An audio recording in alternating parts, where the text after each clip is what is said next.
দেখেন, রাষ্ট্র সংস্কার প্রত্যেকটা দল, সংগঠন, ব্যক্তি পর্যায় থেকে সবাই মোটামুটি রাষ্ট্র সংস্কার চায়।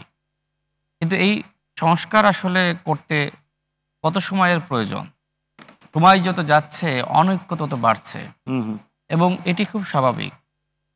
গণ অভ্যুত্থানের পরপর আমাদের মধ্যে যে ধরনের শোক ছিল, দুঃখ ছিল, সেটা ডে বাই ডে মলিন হচ্ছে না? খুব স্বাভাবিক। সুতরাং সরকার শুরুতে যে সিদ্ধান্ত নিতে পারত, সময় যত গড়াচ্ছে সরকার আসলে সেই সিদ্ধান্ত নিতে পারছে না বা পারবে না। এই জন্য আমরা বারবার সরকারকে বলছিলাম যে সময় ক্ষেপণ না করে যত দ্রুত সম্ভব ঐক্যমতে আসেন, কিন্তু সরকার সেদিকে মনোযোগ দেয়নি। ঐক্যমত সরকার কি করে আসবে? ঐক্যমত রাজনৈতিক দলগুলোর মধ্যে হতে হবে। সরকারকে তো তার নিজস্ব চিন্তা সেইটা মানুষকে জানাতে হবে, দলগুলোকে জানাতে হবে যে দেশ এবং জাতির কল্যাণে আমরা এই চিন্তাগুলো করছি।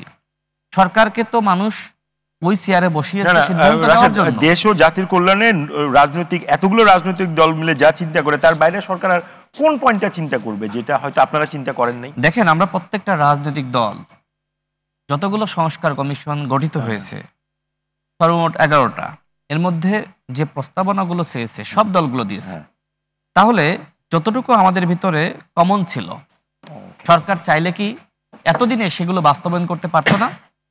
কিন্তু আমাদের প্রধান উপদেষ্টা নিজেই বলেছেন যে এখনো তো রাষ্ট্র সংস্কার শুরু হয়নি।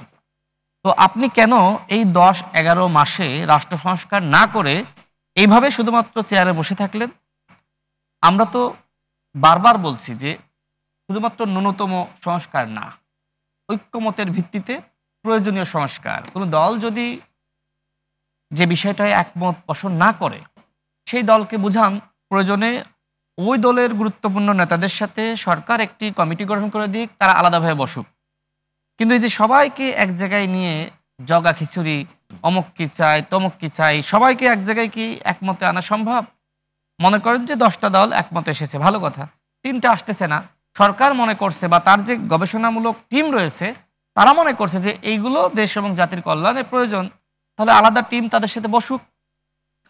তাহলে ঐক্যমত বলেন বা সংস্কার বলেন, সেটা এগিয়ে যাবে। কিন্তু সরকারের আসলে সংস্কারে খুব বেশি মনোযোগ আছে আমার কাছে মনে হয় না। দেখেন, সংস্কারের অন্যতম উপাদান হলো গণহত্যার বিচার। সেই গণহত্যার বিচারে সরকার এই 10 মাস অতিবাহিত হয়েছে কতটুকু পদক্ষেপ গ্রহণ করেছে? কয়জন ডামি এমপি, মন্ত্রী, আওয়ামী লীগের হাইকমান্ডের যারা গণহত্যার সাথে জড়িত ছিল তাদেরকে গ্রেপ্তার করেছে। এখন আপনি বলছেন যে আমাদের অন্যতম ম্যান্ডেট গণহত্যার বিচার করা, রাষ্ট্র সংস্কার করা এবং জাতিকে একটি অবাধ, সুষ্ঠু, নিরপেক্ষ নির্বাচন উপহার দেওয়া। নির্বাচন করার জন্য আপনার পরিবেশ লাগবে না, নির্বাচন করার জন্য আইন শৃঙ্খলা পরিস্থিতির উন্নতি লাগবে না। সেই দিকে কি সরকার ফোকাস দিয়েছে? সরকার কি এখনো পর্যন্ত এই 11 মাসে গ্রামগঞ্জের যে রাজনীতি, যে সংস্কৃতি, সেটা সরকার পরিবর্তন করতে পেরেছে? এই যে গণ অভ্যুত্থান হয়েছে, সরকারের কি দরকার ছিল না গ্রামে গঞ্জে প্রজেক্টর দিয়ে মানুষকে দেখানো যে অভ্যুত্থানে কি হয়েছে, ঢাকা শহরে কি হয়েছে সেটা কি ঝিনাইদহের মানুষ জানে? যেখানে যেখানে অভ্যুত্থান হয়নি, বরিশালের মানুষ যেখানে অভ্যুত্থান হয়নি সেখানকার মানুষ জানে? অভ্যুত্থানের চেতনা সারা বাংলাদেশে ছড়িয়ে দেওয়া সরকারের দায়িত্ব ছিল না? এটা সরকার এরকম প্রজেক্টরে করে গ্রামে গঞ্জে দেখাবে, এটা কেমন হইলো আমি বুঝলাম না। মানে এখন সোশ্যাল মিডিয়ার যুগ, রাশেদ, মানে এইটা ঠিক প্রজেক্টরে যাওয়া। আমি কেন বলছি ব্যাখ্যা দিই। দেখেন, আমি আমার নিজ জেলায় ঝিনাইদহতে গিয়েছি, গ্রামে গঞ্জে গণসংযোগ করেছি, বাজারে গিয়েছি, অধিকাংশ মানুষ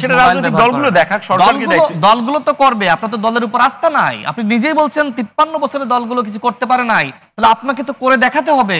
আমি এই জন্যই বলছি যে এই দলগুলো ব্যর্থ হয়েছে, আপনাকে তো সফল হতে হবে। মানুষ তো আপনাকে বসিয়েছে, অন্যথায় তো এখানে যে কোনো দল বসতো, বিএনপি বসতো বা গণ অধিকার পরিষদ বসতো বা ইসলামী আন্দোলন বসতো। জনগণ তো দলগুলো বসার ব্যাপারে মতামত দেয়নি। জনগণ বলেছে যে এই সময় একটি নিরপেক্ষ সরকার বসতে হবে। সুতরাং সেই নিরপেক্ষ সরকারের দায়িত্ব অনেক। গণ অভ্যুত্থানের চেতনা যদি আপনি ধারণ করতেন তাহলে গ্রামগঞ্জে আপনি রাষ্ট্র সংস্কারের বয়ান পৌঁছে দিতেন। দেখেন, এখনো পর্যন্ত যেটি সাইফুল ভাই বললেন যে কয়েকটি দল কয়েকটি বিষয় একমত হতে পারে নাই, তো এখন তাহলে কি হবে? ওই দলগুলো যদি বলে যে আমরা এগুলো মানি না, তাহলে কি করতে হবে?